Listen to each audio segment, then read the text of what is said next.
Hello students, आप सभी का एक बार फिर से स्वागत है हमारे यूट्यूब चैनल जेके कंप्यूटर पॉइंट में। दोस्तों, पिछले वीडियो में हमने एमएस एक्सेल के इंट्रोडक्शन को डिस्कस किया था। आज हम उसी के आगे डिस्कस करेंगे। तो आइए हम चलते हैं अपने कंप्यूटर स्क्रीन पर।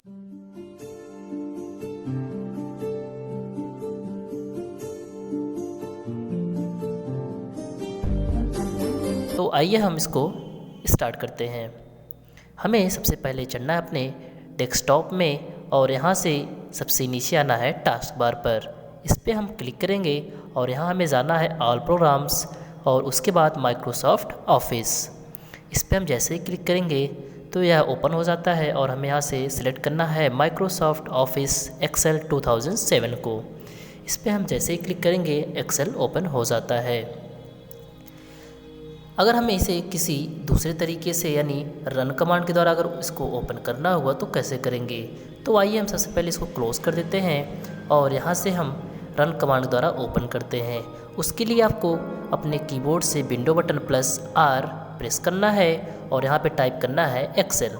टाइप करने के बाद आपको इसको ओके कर देना है। यह ओपन हो जाता है।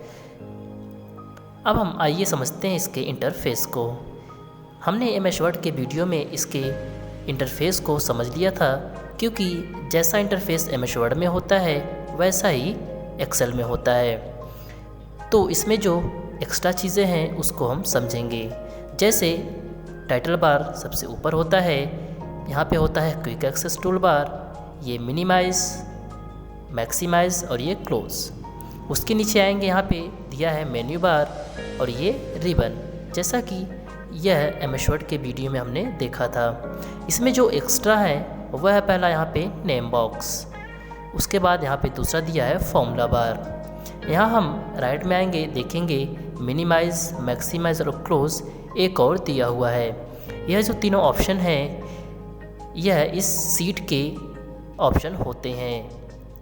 जैसे अगर हमें इस सीट को मिनिमाइज़ करना है तो इस पर हम क्लिक करेंगे, हमारा सीट मिनिमाइज़ हो जाएगा।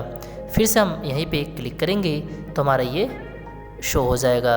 इसको हम यहाँ से मैक्सिमाइज़ करेंगे तो यह मैक्सिमाइज़ हो जाता है। रिस्टोर डाउन करना है तो हम इसको फिर से ही रिस्टोर डाउन कर देंगे।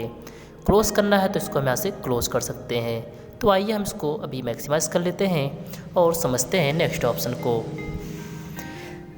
जब भी हम एक्सेल को ओपन करते हैं तो एक्सेल में बाय डिफ़ॉल्ट 3 सीट पाई जाती हैं। सबसे पहला सीट 1, सीट 2 और सीट 3। जब भी हम एक्सेल में काम करेंगे तो हमें हमेशा 3 सीट नीचे दिखाई देता है, क्योंकि यह बाय डिफ़ॉल्ट सेटिंग होती है।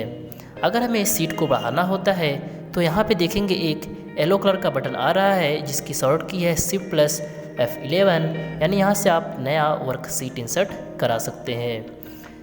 वर्कशीट उसे कहते हैं, हम जिस सीट पर काम कर रहे होते हैं उसे बोलते हैं वर्कशीट।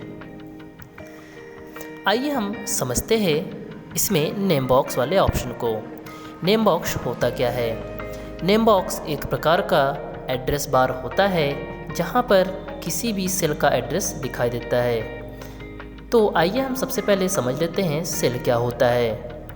ये जो हमारे सामने छोटे छोटे बॉक्सेस दिखाई दे रहे हैं इनको कहा जाता है सेल, और यह बॉक्सेस रो और कॉलम के इंटरसेक्शन से बनते हैं। यानी ये जो हमारा रो होता है और ये जो कॉलम होता है, इन्हीं को मिला करके जो ये बीच में छोटे छोटे बॉक्स हमें मिलते हैं इनको कहा जाता है सेल। तो अभी हम किस सेल में वर्क कर रहे हैं यह हमें नेम बॉक्स में दिखाई देता है। जैसे अभी हम यहाँ पे हैं तो हमारा यह जो सेल है कौन से एड्रेस में है वो हम देखने के लिए यूज़ करते हैं नेम बॉक्स का। यहाँ देखेंगे नेम बॉक्स में शो हो रहा है H11, यानी ये जो सेल है H वाले कॉलम में है और 11 वाले रो में है, इसलिए यहाँ पे दिखाई दे रहा है H11। अब आइए हम समझते हैं यहाँ से फॉर्मूला बार को।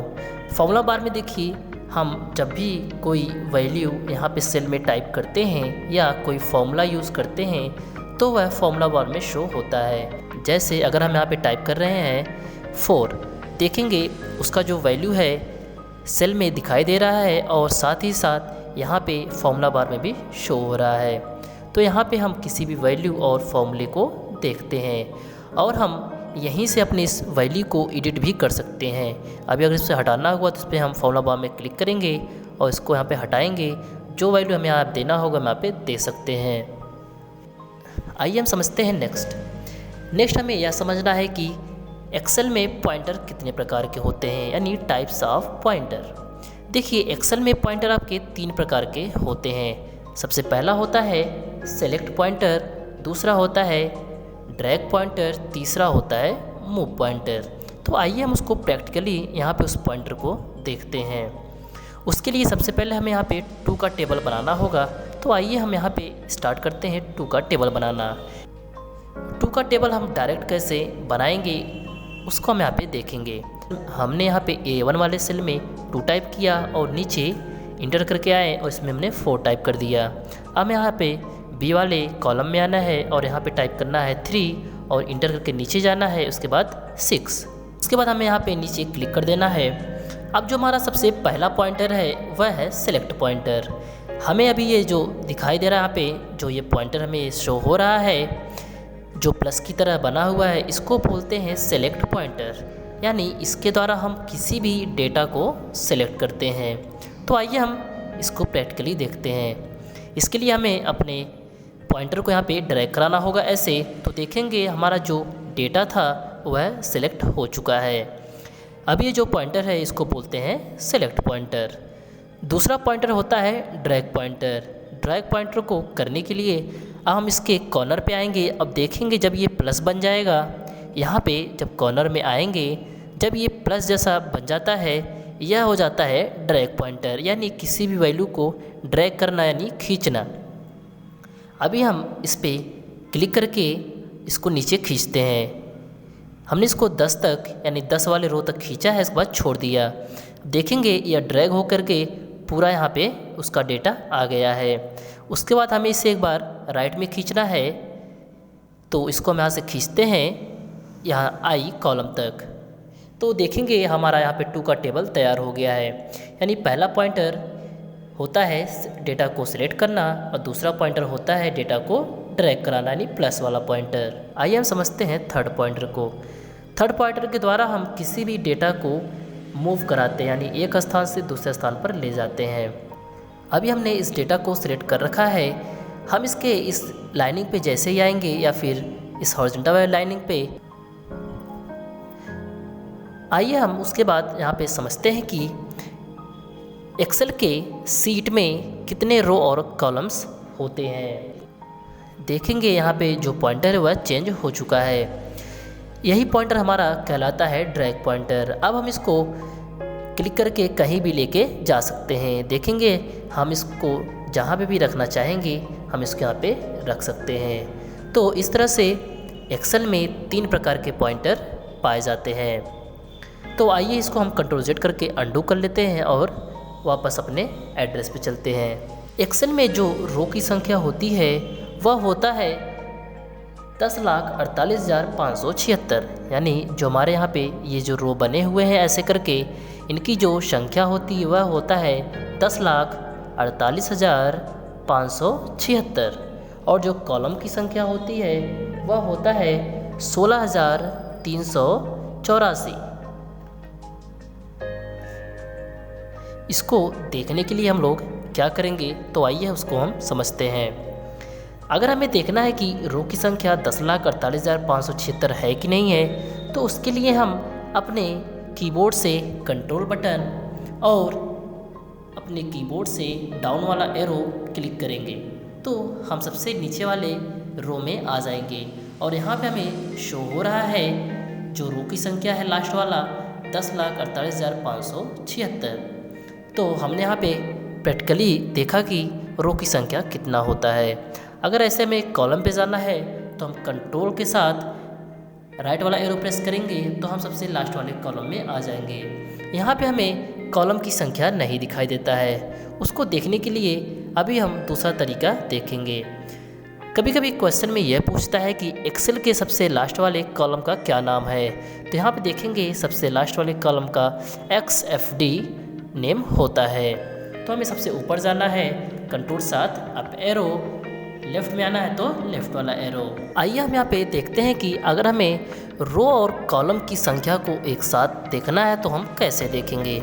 यहाँ जो अल्फ़ाबेट टाइप हुआ है ABCD यानी कॉलम के रूप में जहाँ पे बनाया गया है और जहाँ पे 1 to 4 यानी नंबरिंग किया गया है, इसके हम यहाँ पे कॉर्नर में आएंगे। इसको बोला जाता है हेडिंग्स।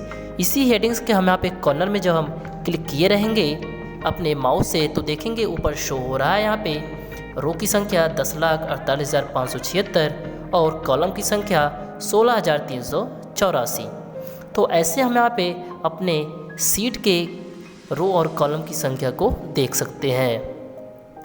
अब मान लीजिए अगर हमें यह जानना है कि इसमें जो ये छोटे छोटे सेल बने हुए हैं इनकी संख्या कितनी है, तो हम रो और कॉलम की संख्या को आपस में गुणा कर देंगे। फाइनली जो हमें वैल्यू प्राप्त होगी वह सेल की संख्या हो जाएगी। इसमें यह भी पूछा जाता है कि एक्सेल में एक्टिव सेल किसे कहते हैं या फिर क्या होता है। तो जो एक्टिव सेल होता है, हम जिस भी सेल पे जो भी वर्क कर रहे होते हैं उसी को बोलते हैं एक्टिव सेल। यानी अगर हम यहाँ पे C14 में काम कर रहे हैं, कोई वर्क कर रहे हैं या फिर कोई डेटा टाइप कर रहे हैं तो उसे हम कहेंगे एक्टिव सेल। यहाँ पे अगर हम K13 में काम कर रहे हैं तो K13 हमारा क्या हो जाएगा, एक्टिव सेल हो जाएगा। तो थैंक यू दोस्तों, आज के वीडियो में इतना ही। कल हम इसके आगे डिस्कस करेंगे। अगर आप लोगों को यह वीडियो पसंद आया हो तो इसे लाइक, शेयर एंड सब्सक्राइब ज़रूर करें।